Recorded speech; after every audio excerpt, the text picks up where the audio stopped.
Thank you, Todd. He is Cris Collinsworth, who used to be quick. He used to be fast. Collinsworth used to be fast. That was a long, long time ago. How fast do you think you could run a 40-yard dash? Last time I ran a 40-yard dash, my kid got me in the backyard. So we were talking about it. So they were claiming they could beat me, right? And I said, no way. They were teenagers. So this is probably 15 years ago. And so we lined it up. We had time trials. We had the whole thing. And I literally warmed up for a half an hour because I hadn't sprinted forever, right? Warmed up for a half an hour. Came out there, I made it 38 and a half yards before I pulled my hamstring. So I have no idea. I fell across the line. It was the worst moment of all time, but I was only 1.5 yards away from having an official time for you. So I have no idea. Is speed more important than quickness as far as being a wide receiver? I think there's both. I think there's people that Randy Moss obviously could just run by you. Some of these big guys, Terrell Owens, I always thought I didn't know what his 40-yard dash time was, but it didn't matter. The 40-yard dash really comes down to the first 10 yards. Whoever is the quickest getting off. So a lot of times the smaller receivers can get off the line of scrimmage in that first 10 yards and you get a great time. But what I see out of the league is that a lot of these long-legged 6'4", 6'5" guys that can build up speed, what really matters is when you hit the jets around 25 yards, when you make your move and you're close and now you got to run by those guys. And that's when some of the real stars of the league really emerge because then it's just like, phew. So that's my support for the tall receivers in the league. But how do you explain Cooper Kupp and Puka Nakua, who aren't 4-4 guys, No. but they're extremely successful? Well, I think Cooper is, and I love watching him run, and I can't believe I was so stupid. I never thought of any of this stuff when I was playing. But he does a little triple move that is just awesome. So it's like dun, dun, dun. And then the DBs just get frozen. So it's not like they're fearing him running past him as much as they have no idea which one of these. Isaac Curtis could do that a little bit, Dan. You remember him, my old teammate. And he had this thing that he got from Paul Warfield. And it's interesting that I didn't do it well. But in seeing Cooper, and now he's teaching it to Puka. But Puka, for the most part, I think is a fullback playing wide receiver. When you watch the Rams play, how many early downs start with they just get him the ball in the flat and he runs over somebody in the 2nd and 3. And so, but he's a tremendous, tremendous player. And both those guys, the magic of that team has always been the play action, the run game, the bootlegs off of it. But the ability of those two guys to make key blocks. I'm just going back and watching the first Rams-Eagles game, and a lot of the big plays that they had in the running game came from those two guys blocking. Okay, how do the Rams win this game? I think they can. Matthew Stafford has to be great. He just has to be great. I mean, he can handle anything. He's not going to get hit. He's not going to let these guys just beat on him. Now, they did get him a couple of times, but Havenstein wasn't playing right tackle. It was McClendon last time, but he's tremendous getting the ball out of his hands, and not having Nakobe Dean will hurt Philadelphia. He really flashed in that first game, a couple of big tackles for losses and big hits on the quarterback. He ran over Kyron Williams one time on a pass rush. So they'll miss him. But it wouldn't surprise me at all to see this thing come down to a lot of man coverage on the back end. I mean, there's just no way that they can let the Eagles just overpower them again with Saquon Barkley, right? So that means you got to get up, you got to try and stuff the run. You just got to be able to get after their run game. And whatever happens in the passing game happens in the passing game. It feels like every year there's a surprise in the divisional round. So if that's the case, give me the surprise this weekend.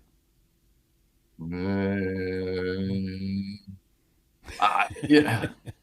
Honestly, I probably would have said our game. And I think that people, and rightfully so, look at the Eagles as a team that very prominent and could easily win the Super Bowl. And it's the kind of team that I like too. If I build a football team, I would build the Philadelphia Eagles. I would build power on the offensive line. I would build power on the defensive line. Some of these big guys, Jalen Carter's unbelievable. I Right. don't know that people give him enough credit for what he does. He draws double teams from every team every single time, and if you single block him, he blows you away.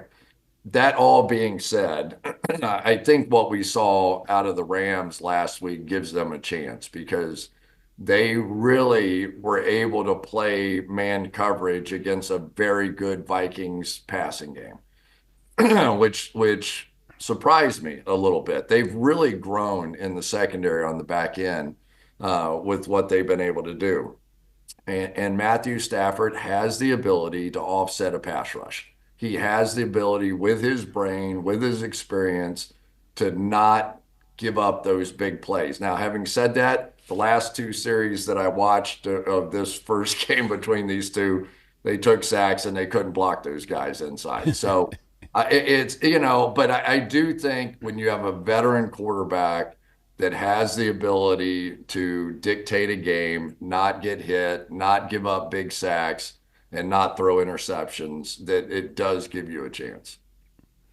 Is it mandatory that when the Texans make the playoffs, they must play the first game in the playoffs as early on Saturday afternoon as possible? Apparently so. The ESPN game, as we used to call it back in the day.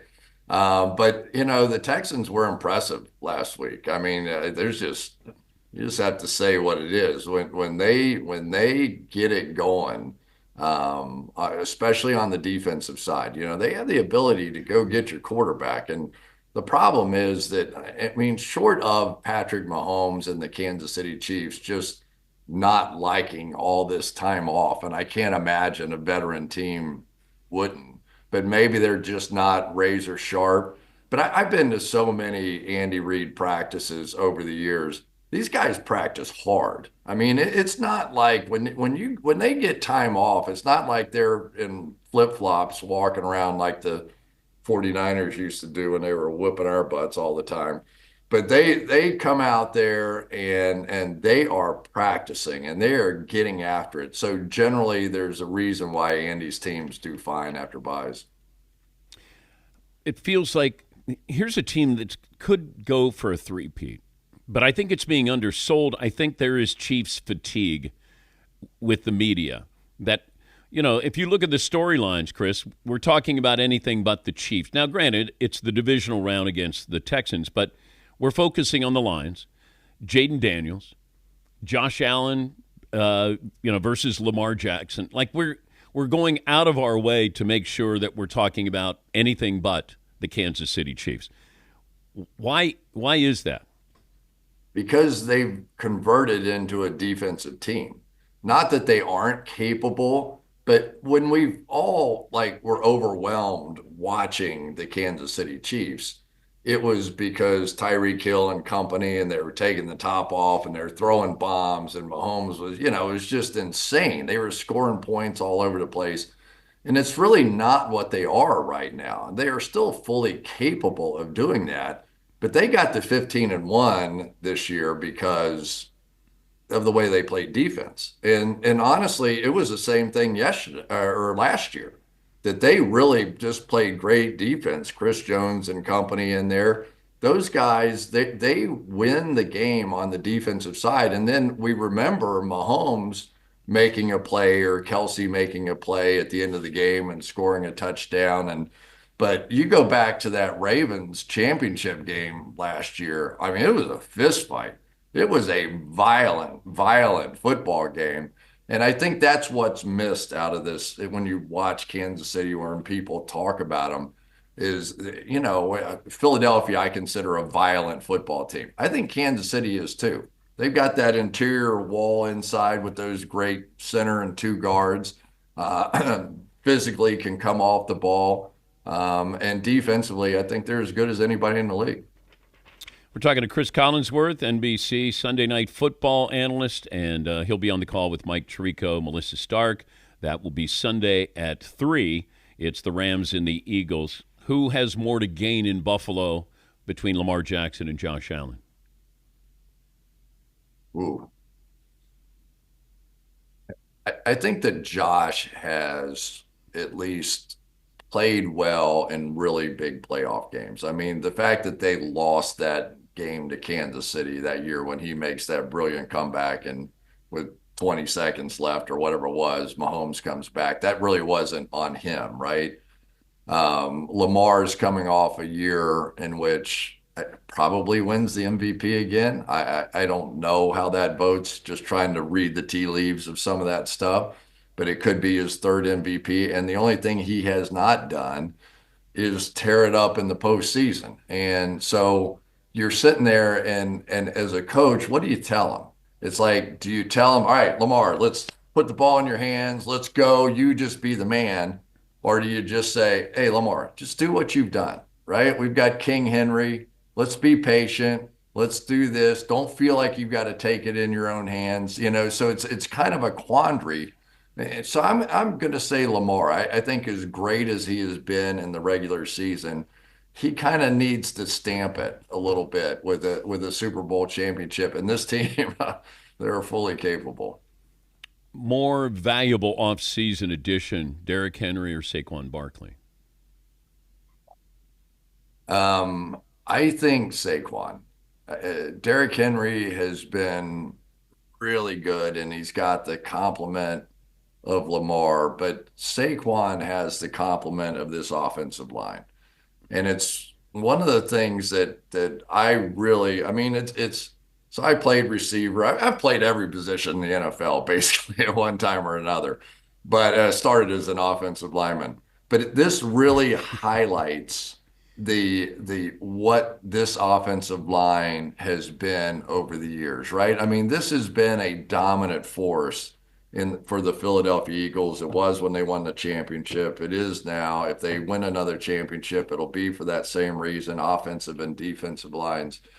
And I think that Saquon behind this group has really just shown what they have been able to do over the years. And if they win, it'll be Saquon running the ball. I think they're a very good passing team, but if they win, it'll be because they overpower teams the rest of the way. Why is Mike McCarthy out of the job in Dallas? I got to say that one surprised me a little bit. If he had won, so 3 out of 4 years he won 12 games, right? Maybe he didn't. He couldn't beat the 49ers in the playoffs, and that's what it was. Unfortunately, the decision year was the year that he didn't win 12 games in Dallas. So and Jerry Jones, I don't know. I just keep watching this Deion Sanders thing, and you go, okay. I mean, Deion's done great in Colorado. He's, this is we've got a new age of football. We're seeing much more of a college kind of football game happening. Quarterbacks that run, all this stuff. Maybe Deion's the perfect new age head coach too. But that whole dynamic now is getting really, really, really interesting. So what are you going to do? So you think it's real, Cris? You think that Deion possibly to the Cowboys is real? I think anything with the Cowboys is possible. I mean, come on, how many times do we watch this show? And it is a show. I mean, it is. When you walk in that facility, you walk in that stadium and the cheerleaders, and I mean, from the moment you arrive in Dallas, you understand it's not a football team. It is a show, and the ringmaster is Jerry Jones, and whatever he really believes sells more tickets to the show and creates more wins, so you sell more tickets to the show. He's going to do it. Do I think Deion can do it? I do. But I'm not sure. But I got to be honest. There's a reason Lamar Jackson was the last player picked in the first round. there were 31 other teams that weren't sure that he was going to be able to do what he's doing. So I'm not saying that Deion can't. We just haven't seen a former player go coach a couple of years in college football and go be head coach of the Cowboys and find a way to make it work with Jerry as the ringleader. So it's everybody that I know that's ever been head coach of the Cowboys, they'll tell you it's different. It's not like being in Green Bay. It's not like being, it's different. There's more to being the head coach in Dallas than just being the head coach. Fill in the blank. Justin Herbert is blank. Extremely talented. I didn't think that they had enough this year. I was actually impressed that, they went out in a terrible way for him. That was not a good performance by him at all in the playoffs. But I think they've set the table a little bit. They've established what Harbaugh wants them to be. They need help at receiver. They just don't have enough right now to be able to do really what they want. They can't go compete with the Philadelphia Eagles of the world, and just go bang heads in there. So year one, take them to the playoffs. Yeah, I think it's successful. And I do think he'll come back. I think it was a bad performance. Before I let you go, Al Michaels joining us. Al, would you give Cris a little taste of maybe what they used to share? Jackson drops back there, and there he goes. Cris, we did that to Al. Seton did his Al Michaels impersonation, and Al goes, do I sound like he didn't like it? But now, whenever you hear him, and there he goes. He has a great way of changing gears and at the end of it, and he's just about out of breath. Oh, and there he goes. We all steal from each other, right? I take the best of you and whoever, Al, and you incorporate it in a little bit in everything you do. Have fun this weekend. Thank you, Cris. Good to talk to you. You too, DP. See you, man. That's Cris Collinsworth on the call with Mike Tirico, Melissa Stark. Rams-Eagles divisional playoff game Sunday on NBC and Peacock. Kickoff at 3 Eastern. We'll take a break. When we come back, phone calls and what was my purchase, my big purchase that's coming up. Have that for you right after this.